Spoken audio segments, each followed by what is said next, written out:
welcome back to my channel and to part 2 of my Inktober series from 2021. I'm pretty happy that I managed to post this video more or less directly after my last one. Since I'm writing my thesis at the moment, I don't have that much time, but YouTube is so much fun and I'm sure I'm gonna continue with it. I recently uploaded my first short video, which features an artwork that I did for this year's Easter.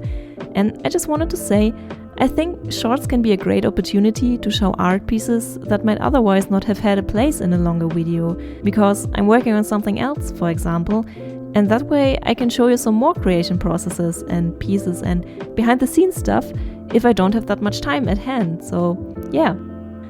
But I have to say, in general, I like longer videos like this one, because then I can show a lot more of the actual artwork and also talk about all the steps in detail and the inspiration, the techniques, maybe also some struggles or problems I had with the concept, and of course the end result. It's just great to have more than a minute for that, so yeah, like I said, I'll definitely also create some shorts for artworks that might not be featured in a longer video, so stay tuned for that as well. But for now, let's dive into this one. This video features the paintings 5 to 7, and like I said in the first video, I plan to split these videos into groups of 3 paintings each time. We will see if it stays like that or if I change the rhythm up a bit later, but for now I think that 3 is a good number, because then I can talk about each motif itself and go a bit more into detail, without creating a video that's too long. If you want, you can also let me know if that's a good rhythm for you or if I should make longer or shorter videos. The theme or prompt for this group is mushroom, and like I said, I will change the theme every 3 paintings. I just figured for myself that this is a nice way to explore a bit more, and it makes the comparison between the paintings more easy, especially when you experiment with something different each painting, but in the same group or prompt. I think this will be more clear in later paintings or groups where I do this, since these 3 are all pretty similar regarding technique. A few weeks before Inktober, I did a tiny experiment regarding style or medium choice in general. I chose a motif, in that case a mushroom, and drew the same tiny composition but with different mediums and or shading techniques, just to see what I like most, you know? I started by drawing just with a pencil and then tried different things with acrylics. And in some I combined the mediums as well. Like in this one, I combined acrylic and pencil and I like it a lot. I think not using outlines in this one emphasizes the soft mood of the pastel colors more than using outlines. And the pencil also gives it a really nice shading. Since my Inktober attempt called for fine liners, I also tried a version with those, and here I combined them with watercolors. A short note, when I say watercolors, most of the time I mean thinned down acrylic paint that I use the same way as I would use watercolors. I just say watercolor for simplification and because the results are pretty much the same in this case. And because of the fine liners, I also worked with outlines as well. And I want to say, I mean, you definitely don't need to use outlines, even with fine liners, it's all a choice. But for me, line art and fine liners are almost inseparable. It's almost the whole point for me, creating many different lines and emphasize the textures of your motif. And it's also nice for creating contrast, so yeah, therefore outlines are often involved in my paintings. And the mini paintings I showed you come pretty close to the style I used for Inktober. They were more or less the direct inspiration for the first mushroom piece. I actually just added a snail on top. The first concept also came very naturally to me, since I like snails and draw them a lot. I just think they're cute and the shell is very aesthetic. That's why I combined it with the mushroom theme here, in the first drawing and also the second one, where the tables are flipped and the mushrooms are growing out on top of an empty snail shell that time. I chose mushrooms because I love them as a motif so much. They come in all kinds of shapes, sizes and colors, and therefore make a really good model for any kind of artwork in my opinion. It's a bit like drawing flowers, but a bit more weird or otherworldly, if you know what I mean. I have to say, I find mushrooms very fascinating. They are incredible organisms, neither plants nor animals, but an own species, and I always feel like they are doing their own thing in nature. Some of them are parasites, others live in a symbiosis with their surroundings, and many of them play an important role in the ecosystem by decomposing organic matter and recycling nutrients. And because of that, I think mushrooms can have a really nice symbolism.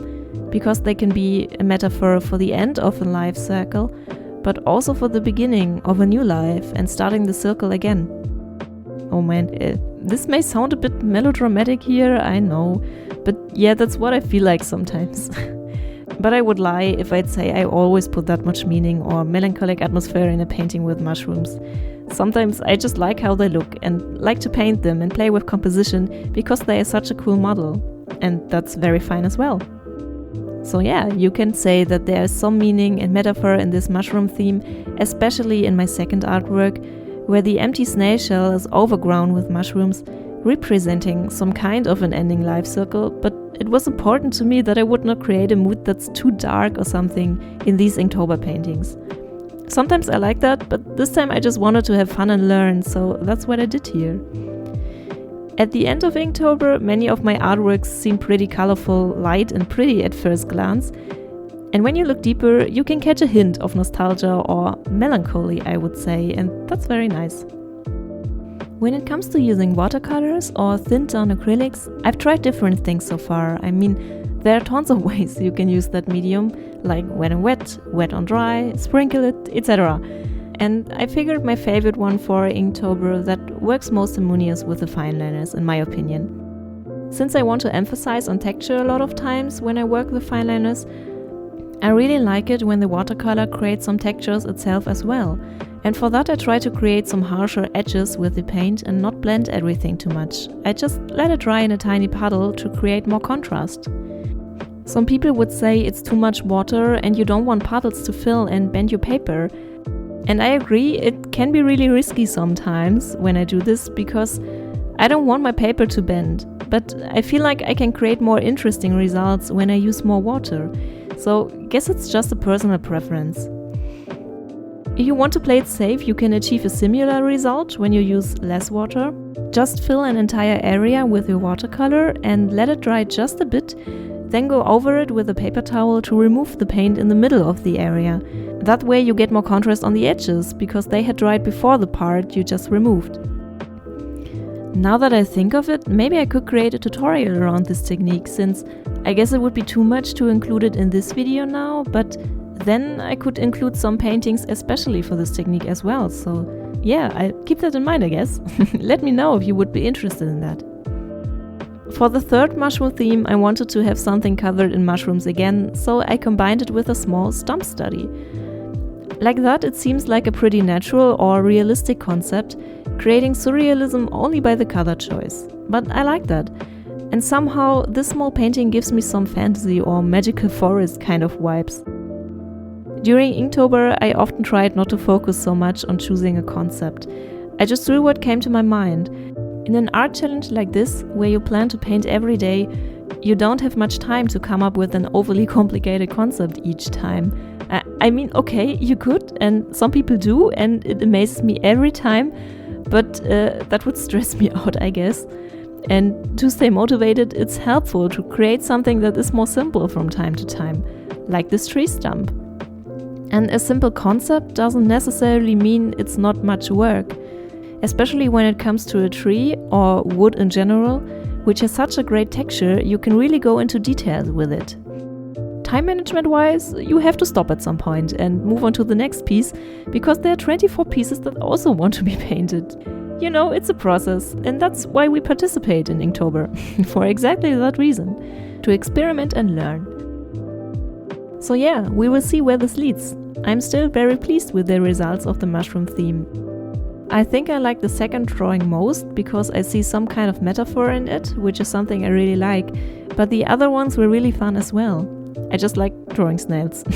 I admit it.